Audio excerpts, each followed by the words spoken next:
Hello there, ladies and gentlemen, my name is Kylaris, and today I am going to bring you a best of 3 from MLG, one of the lower seeded games. It was in one of the losers bracket games, and it is going to be between FXOqxc, a very, very strong Terran, and EGAxslav. You know, the reason I wanted to kind of bring this to you is because I haven't really been doing much casting on YouTube as of late, mainly because I've been so busy with all this stuff with CSN and Clash of the Houses. And if you haven't seen those, please do check them out on the CSN Justin TV, justintv.com/cybersportsnetwork. They were fantastic. I was casting alongside Doa, the previous Code A caster, and all around just amazing games. And we did eventually send one Korean to MLG. You probably already know who that was, but nevertheless, it was a very, very interesting set of games. Some to be remembered by, especially Tasia versus Guinea Pig. That was utterly amazing on Crevasse. So if you do have just time just to check out one or two of the games, definitely check that one out. It was a bit long, but ultimately it was well worth it. So, before we do get into this game really kind of on the get-go, I do want to make a few more announcements. If you are experiencing a slight decrease in graphics, that will be because I am running this in a lower resolution now. I was having a few problems with my PC, and as such, I have had to downsize it ever so slightly.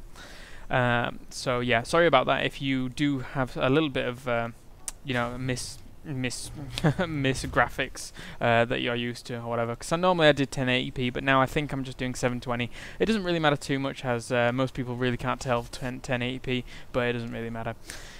So it looks like QXC is going to be throwing down a barracks in his base, and it does have a second barracks going down here, so probably looking to apply some dual racks pressure. It doesn't have any gases just yet, very telltale of this, but as you can see, EGAxslav has only scouted the one barracks, since the second barracks is in a proxy position, or slightly hidden position considering the fact that it's not proxy, as it's nowhere near the Protoss base.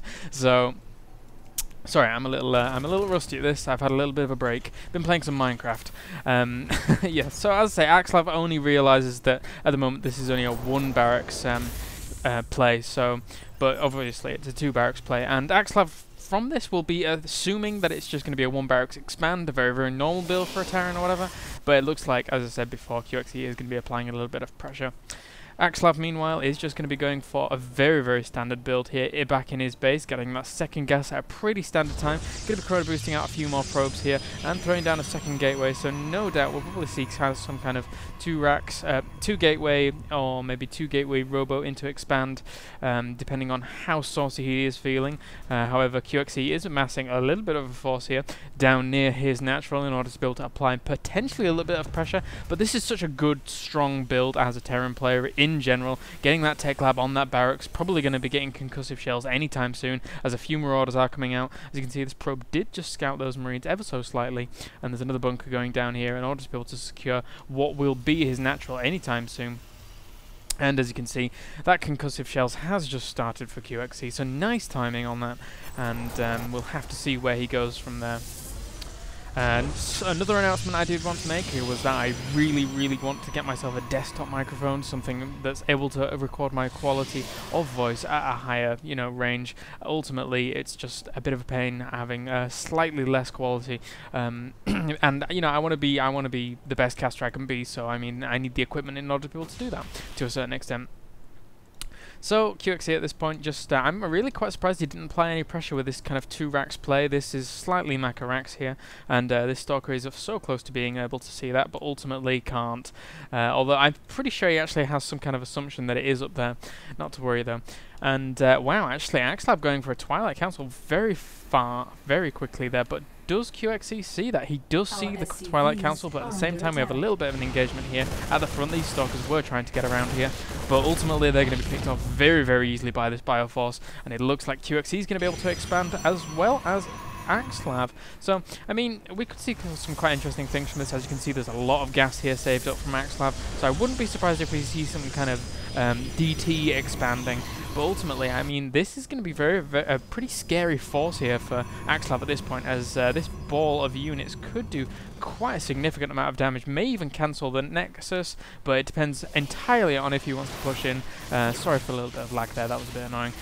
But it looks like actually EGAxslav's forces are going to be able to fend this off pretty easily, and even catch a Stalker in the process. That is pretty huge at this point, as every little Stalker does count, and as you can see, FXOqxc knows this. He's already taken out one Stalker, he can push in here. There's only really sentries in order to be able to deny this, but ultimately, these sentries, not too bad force fields there, but the sentries really don't have enough DPS in order to be able to deal with this Bioforce, and it looks like he's going to get the cancel on this Nexus pretty swiftly.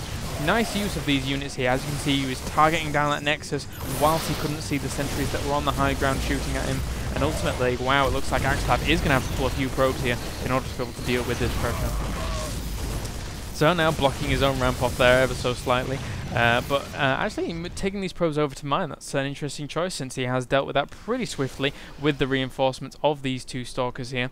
At the same time though, it looks like QXC is in a fine position. He's going to be sending a lot of SCVs down to his main here, and adding on these two more barracks, which is oh so common in the kind of TVP builds, and it looks like an engineering bay going up as well for maybe some missile turrets, since he already knows that this Twilight Council is up, so he may need missile turrets in order to be able to deal with any kind of DT player that does come along. Very wise choice there by QXC, but I mean ultimately EGAxslav isn't really in a position to be able to deal with that. As you can see, the missile turrets are going up now on the production tab, but it looks like QXC is going to be pushing in here, maybe going to be able to get a sentry kill, one sentry kill, and maybe, yes, two sentry kills. That's pretty huge at this point, as you really need those sentries going into the mid to late game as a Protoss in order to be able to throw down as many force fields as possible. So QXC here doing a really good job of whittling down those numbers, and EGAxslav here in a bit of a bad spot, I have to say. Just coming to the income tab, both players pretty damn even, but ultimately, you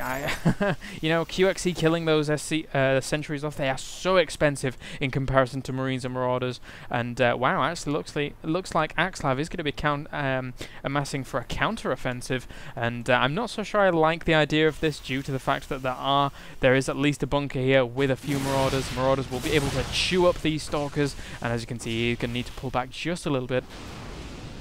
And this, oh wow, actually stimming up there, taking out that sentry, which is pretty massive. Once again, just keeping that sentry count low is just fantastic play by QXC, but at the same time, he's not really macroing this as well as he should do. He really should be saving as many of these Marauders as possible. Nice being able to save those three there, and he's going to be pushing in with the higher health ones, taking out this Zealot, and you know, just fending this off very easily. Another sentry goes down. Oh my god, that is absolutely huge. As you know, losing these sentries early on, as I've said many a time, is just you can't do it.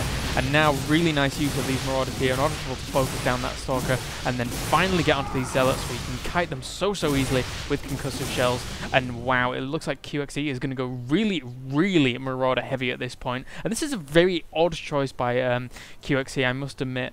He is going to be pushing up here with a lot of Marauders, but as you can see, we do have a Robo facility going down in the base. Oh, there it is. Robo facility going down for EGAxslav. And you know, this kind of play from the Terran could always be punished by good scouting from a Protoss player and kind of quick kind of clutch tech switches into a lot of air, maybe a few Void Rays here and there, just scattered around in order to take advantage of the fact that they don't have many Marines. And wow, nice kiting here, going to be able to take out these Zealots. He really would like to take out these Stalkers, ideally, in a from a Terran point of view, but ultimately, you know, those Zealots were just a bit too close, and a bit too hard to be able to focus those down whilst the Zealots are chasing. So I do apologise for lag ever so slightly there. And another Zealot going to be pushing in there and taking out these sentries, the Stalkers as well. Good use of those Marauders ever so slightly, but ultimately I really don't think that paid off. Marauders aren't really as cheap as I made out earlier, and you know, every little unit does count going into the later stages of a game. You do have a few more barracks down here as well as a command center, so you know, if he can get his economical lead up even further, as EGAxslav does warp in a few more gateways, he gave me a good spot. Yeah, I've got to admit, he'll be fine, just absolutely dandy, but at the same time the Protoss is going to be grabbing his Robo base, so once he can start Colossus production, he really needs to switch into Vikings. He does have that starport already there, and going on very nicely with these upgrades right now. We do have a Templar Archives on the way here for our Protoss player. Where is that? There you are, you sneaky little boy. And yeah, the Robo Bay there as well. But both players doing a really good job here of scouting around. QXC just sending SCVs all over the place, and at the same time, EGAxslav just being able to greatly scout with his probes. So, you know, both players doing a really good job here, and EGAxslav going to be throwing down that third as well, which is always good to see, as you really like to see both players going for that economy. It's always so good to see. So now it looks like we do have QXC going to be taking out that pylon and grabbing his third as well. The Ghost Academy on the way, as well as an armory, in order to be able to continue on with those infantry upgrades. It's always really interesting when I watch casters like why is he getting an armory when, you know, he's not going to be going for Thors? But, you know, you've got to have them for those +2 ups for Terran, so it's always very important. And, you know, at this point, EGAxslav is quite content to stick with this kind of typical force of Protoss against this Terran army, and great use of this observer here, able to spot all these Marauders. But again, I really feel that this is extremely Marauder heavy, and despite the fact that EGAxslav is getting Psystorm, it's not as effective as it would be normally against, you know, Marauder heavy compositions as opposed to Marine heavy compositions. So now a nice drop here from QXC, just going to be poking around ever so slightly, even potentially taking out this Templar Archives, although at this point, that being said, even if he did take out this, it wouldn't be that big a deal, but nice focusing down there on that medevac with these Stalkers. Always a good idea to do that, just to make sure that they can't retreat with those units. And he did get that Twilight Council, but ultimately he already has Psionic Storm on the way with that Templar Archives, and you know, he's getting a Forge up only just now, so, you know, despite he won't have any problems getting to kind of level 2, level 3 upgrades because he just wasn't there to begin with. He's only getting armor just now. Going to be stimming in here with a few Marauders, but it really doesn't look like it's going to be doing much at all. At the same time, though, a double-pronged attack going to be coming in here, trying to poke away at this Forge. Doesn't get much damage done, but it would have been wise to be able to try and focus that down as quickly as possible. Marauders take buildings down so fast, and just delaying the upgrades of a Protoss would be so beneficial against the Bioforce. So now another expansion going down here for QXC. I always find it funny when you kind of hear a lot of casters quoting them, each other just saying QXC is hyper aggressive, and they always say hyper aggressive. It's never any other form of aggressive. It's always hyper aggressive. And, you know, QXC, they sort of put QXC in a very small box. He is really such a good player, and ultimately he can play a lot of different styles. Like right now, he's not playing hyper aggressive. He's playing a very kind of standard macro Terran game where he's just poking and prodding ever so slightly, not in the hyper aggressive manner that he's normally aficionated with. And, you know, he's doing a good job of keeping up with the Protoss in general, and the only thing I could criticize personally is the fact that this is so Marauder heavy. It's really odd to be able to see this, and a few Ghosts now in the mix as well. So now he is getting air weapons level 1 on the way for his Vikings, which is always great for that Colossus ball. Really wants to keep that Colossus number down. Going to be dropping a scan here to see what is going on, although he's not going to be pushing in here as the forces of the Protoss are very nicely divided in order to be able to get a very good sandwich off here. Going to be taking out one of those Stalkers. Oh wow, stimming up and getting that Colossus in one volley. That was huge. Now going to be dropping another scan, but wow, huge storms going down here. EGAxslav doing a great job of being able to deal with this, but at the same time, great kiting here by the Terran player. He's going to be able to move up here and avoid as many of these Zealot hits as possible, keeping his army alive for as long as possible. He realizes it's sacrifice now, and, you know, he just needs to do as much damage as possible, keeping away from these Colossus that don't have Thermal Lance, and at this point that is huge, as this ball could have been cleaned up a lot quicker with Thermal Lance. And now it looks like through all that EGAxslav, it is going to be expanding down to this western position, although QXC does see this, and as you can see down here as well, QXC is going to be expanding in order to be able to keep up in the economy game. So now, +3 weapons on the way for Marauders, and Marauders just do so much damage when they've got +3 weapons. 26 damage, 2 Stalkers, which is just huge, and at this point, you know, I mean, QXC does have a few missile turrets in interesting places. He has these Vikings bouncing around, trying to be able to take out anything that does come along. You do have a few Zealots here moving around, and it's actually quite interesting that QXC didn't turn this into a planetary fortress, but at the same time, a few Marauders are going to be coming up here, going to be trying to take out the Warping In Zealots, taking out this cannon very quickly, and now just going to be trying to take out as many Stalkers as possible. Maybe, no, actually he's going to be focusing ever so slightly down on this Nexus. I'm really surprised that he chose that option. I would have rather seen a few focusing down on the Stalkers in order to be able to whittle down those numbers, but apparently we didn't see that. So QXC is going to be pushing up here. He did take out those 2 Zealots in his base that was just doing a little bit of harassment over here, and great use of his Marauders in order to be able to do that. But now he really needs to get this Viking count up. There's quite a few Colossus out here. More are going to be on the way very soon. We do have a Zealot charge on the way, armor level 2 for the Protoss, weapons level 1 for the Protoss, and Blink. And now with 4 Vikings on the way in production at any one time, a bit of an engagement going on here. Nice storms, ever so slightly nice, but a bit bad as they didn't land fully on those units. But now this probably is going to be able to clean up pretty quickly. Although that being said, there were a few units down here that weren't really focusing in on the battle. They were focusing on that command center, and that is really bad miss micro there from EGAxslav, as he is just gonna, that is gonna cost him the battle, and indeed it does. And wow, QXC actually becoming very far ahead. That is a very, very good position for QXC right now.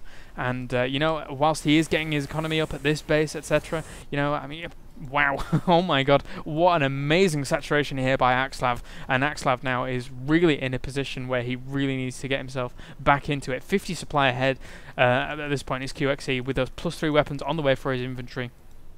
He's going to be in a great, great position, especially if he does decide to expand as well. We do have a pylon down here, very nice placement on this pylon here by EGAxslav, and I'll be interested to see if this Marauder does take out the pylon as well, and he will go there, which is always great play in order to be able to see if the Protoss is going to be warping in any interesting places. You have +3 armor now on the way for the Protoss, which is great always to keep up with your armor. But as I said before, it was really just too late. He really needed to be able to start that earlier. And, you know, one of the defining factors for that could have been taking out the Twilight Council as early as he did. But ultimately, I really feel that, you know, EGAxslav just plain forgot about the armor. And we do have, what on earth, Reaper speed on the way. What an interesting choice here. But QXC is going to be able to land some great EMPs with these ghosts if he so chooses. A bit of a scan going down there in order to locate the Protoss force. And now he's going to be able to just stim up, take out this Nexus very, very quickly. But at the same time, we do have a few Stalkers down here as well as Zealot trying to be able to be annoying. But, you know, a bit of an engagement up at the top here as well. These Vikings were able to take out this Colossus, and ultimately now, wow, QXC in a very, very good position here. Even warping in an Archon, but it's not going to be enough, as EGAxslav is just in such dire straits right now. If he could take out this Forge, it would be huge, denying that +3 from going up. But at this point, wow, it doesn't look like EGAxslav has anything to be able to deny this. He's going to be able to steamroll through here, and QXC is going to be able to take this game by the looks of things. So QXC just going to be moving in here, taking out as many probes as possible, going to be taking out the second Forge as well. It did start this armor once again, not to be able to kind of just see if he could get away with it, but ultimately he was unable to. And these Marauders have just been totally the saving grace. And oh my god, even more Vikings still here, but more Marauders going to be pushing up here. This really is the nail in the coffin for EGAxslav at this point, as you know, he just can't do anything about it. And once again, I'm really surprised that QXC went Marauder heavy. But as EGAxslav always says, just build Marauders, dude, and you should be fine. So, you know, listen to EGAxslav, he knows what he's on about. He's a Protoss player, and he gets annoyed by Marauders all the time, obviously. So, high-tech auto-tracking on the way now, and that looks like GG, and I will see you very shortly for the second game. If you like what you hear, please subscribe, and if you also want to hear more about me, go to Twitter, follow @KaleStarcraft. Bye for now.